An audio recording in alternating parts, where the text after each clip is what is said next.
Hello friends, welcome back to Chitra science hub. आज का हमारा टॉपिक है एक्टिवेटेड कॉम्प्लेक्स थ्योरी, जिसे हम theory of absolute reaction rate भी कहते हैं। इस थ्योरी के क्या मेन पोस्टुलेट हैं? पहला पोस्टुलेट ये कहता है कि जब हमारा रिएक्टेंट से प्रोडक्ट बनते हैं या प्रोडक्ट से वापस रिएक्टेंट बन जाए, जैसे कि हमारा रिवर्सिबल रिएक्शन में होता है, तो रिएक्टेंट से प्रोडक्ट बने या प्रोडक्ट से रिएक्टेंट बने, ये किसके थ्रू प्रोसीड अप होते हैं?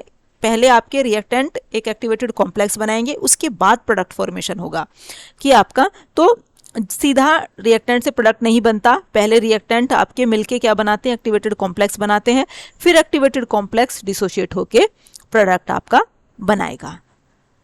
अब दूसरा पोस्टुलेट कहता है the reacting molecules can combine only if their energy is equal to और greater than that of activated complex. केवल वही रिएक्टिंग मॉलिक्यूल जो है आपके कंबाइन कर पाएंगे जिनकी एनर्जी या तो एक्टिवेटेड कॉम्प्लेक्स के बराबर हो या उससे ज़्यादा हो। मतलब बेसिकली एक्टिवेशन इतनी एनर्जी होनी चाहिए कि वो इस एक्टिवेशन एनर्जी के बैरियर को क्रॉस कर पाएँ।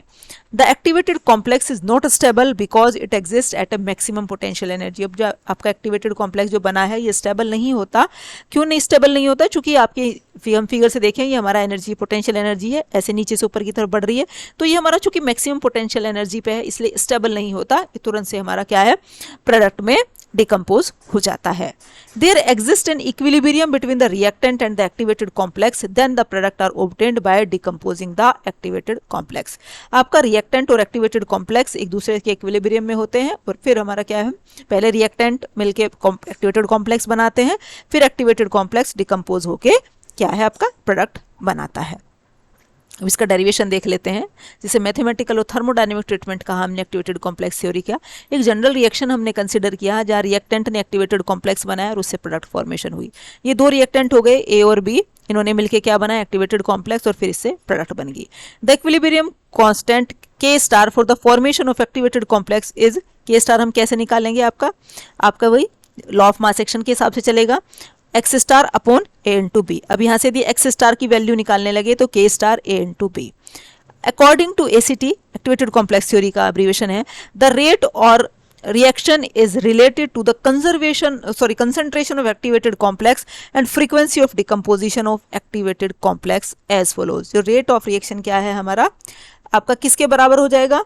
आपकी concentration किसकी?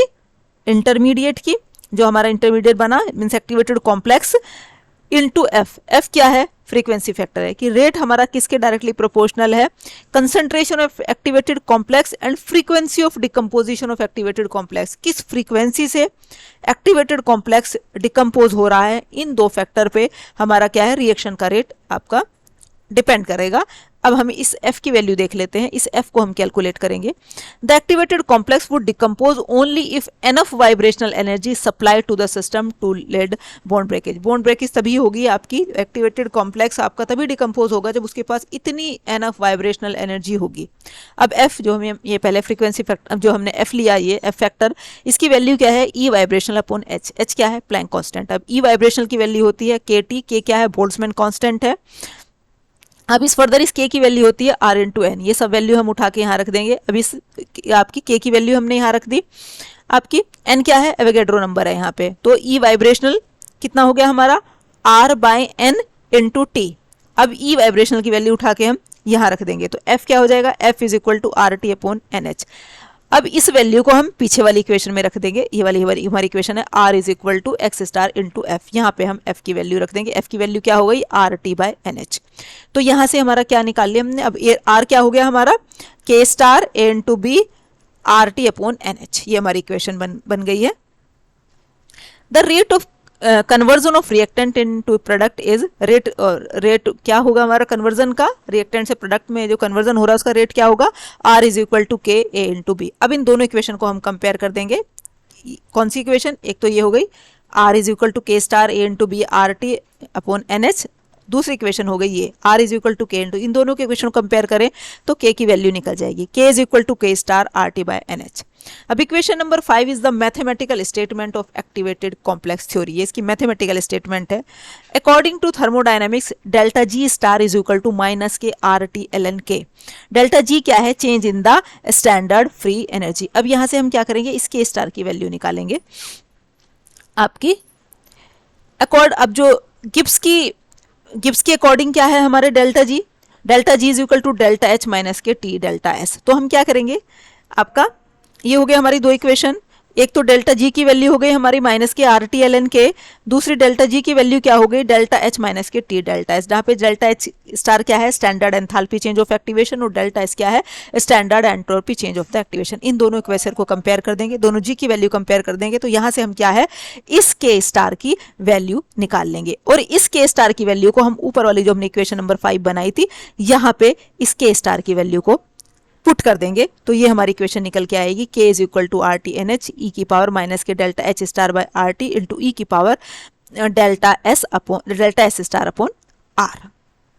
अब इस इक्वेशन को यदि हम आर्हीनियस इक्वेशन से कंपेयर करने लगे, हम इक्वेशन नंबर 9 को टेम्परेचर के का दोनों साइड से लोग ले लेंगे और टेम्परेचर के रेस्पेक्ट में उसे डिफरेंशिएट कर लेंगे। कौन सी इक्वेशन नंबर 9, ये हमने क्या किया इसका इक्वेशन के दोनों तरफ हमने क्या किया लोग ले लिया और उसे टेम्परेचर के रेस्पेक्ट में डिफरेंशिएट कर दिया। तो हमारी क्या वैल्यू आएगी D L N K by D T is equal to delta H star by R T square plus K 1/t। अब आर्हीनियस इक्वेशन के हिसाब से देखें तो k क्या होता है a इंटू ई की power minus K E A by R T. तो अब क्या करेंगे हम, अब इसका भी हमने दोनों साइड का लोग लेंगे और टेम्परेचर के रेस्पेक्ट में डिफरेंशिएट करेंगे। तो फिर क्या करेंगे, ये दो इक्वेशन आ गई हमारी, एक डी एल एन के टी की वैल्यू ये आ गई, एक डी एल एन के टी की वैल्यू ये आ गई। दोनों इक्वेशन को हम क्या करेंगे इक्वेट कर देंगे। On comparing equation number 10 and 11, तो यहाँ से डेल्टा एच स्टार की वैल्यू निकल के आएगी delta H square is equal to E A minus K R T. ये भी हमारा एग्जामिनेशन के लिए इंपॉर्टेंट क्वेश्चन है कि डेल्टा एच की वैल्यू क्या होती है हमारी एंथैल्पी चेंज ऑफ एक्टिवेशन। अब इस डेल्टा एच स्टार की वैल्यू को हम इक्वेशन नंबर 9 के अंदर रख देंगे। 9 कौन सी इक्वेशन है हमारी, ये यहाँ इस डेल्टा एच की वैल्यू जो हमारी निकल के आई है, ये हमारी डेल्टा एच की स्टार की वैल्यू क्या निकल के आई है ये ई ए बाई के आर टी, हमने इस 9 इक्वेशन के अंदर पुट कर दिया। तो इक्वेशन हमारी के क्या हो गई K is equal to R T N H E की power minus K E A by R T, यहाँ डेल्टा एच की जगह हमने वैल्यू रख दी E A by R T upon, तो यहाँ से क्या निकल के आया minus K E A by R T into E की power minus K S star by are.